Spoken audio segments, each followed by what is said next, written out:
Nuk duhet me dëshmu veç me dur se je musliman.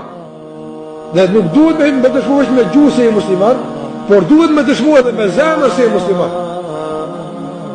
Dikujt kjo me zemër i duket me leta. Prandaj njerëzit, kur t'ju thuhet fale namazit, i duket eron me gjymtyr me dëshmu. Thot e kom zemër në pastër. Me dit ky njeri çka i bjen me pas zemër në pastër, ma përpara e kish dëshmu imanin me namaz se me zemër. Me dit, po nuk e din. Nuk e din saksisht çka i bjen me thonë e kom zemër në pastër. Vetëm zemra e pastër bën dobi tek Allahu xhallahu ala. Sikur që ka thonë Ibrahim alayhis salam, kjo është dua e madhe që kemi thënë në vërtetësi.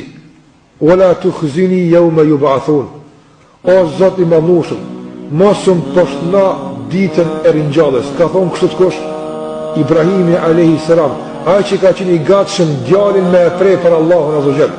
Jo në i epsh vetin, djalin e vet ka qenë i gatshëm me e thirr për Allahun, ka thonë wala tukhzini yawma yub'athun. Mos më poshtna ditën e ringjalljes. Yawma la yanfa'u malun wala banun. Atë ditë kur nuk bën dobi pasunia as djemt, illa men ata Allah bi qalbin salim, por do të përfiton vetëm ai që vihet tek Allahu me zemër të shëndosh, me zemër të pastër. Zemra e pastër nuk është ajo që rengeni dhe EKG-ja që të pastër e spitaleve, jo, por ai që do të thotë ingjizimet e shariatit të qesin, e pastër nga ndikimet e hasedit, e pastër nga ndikimet e mendimasisë, e pastër nga ndikimet e mëkateve të tjera të mëdha.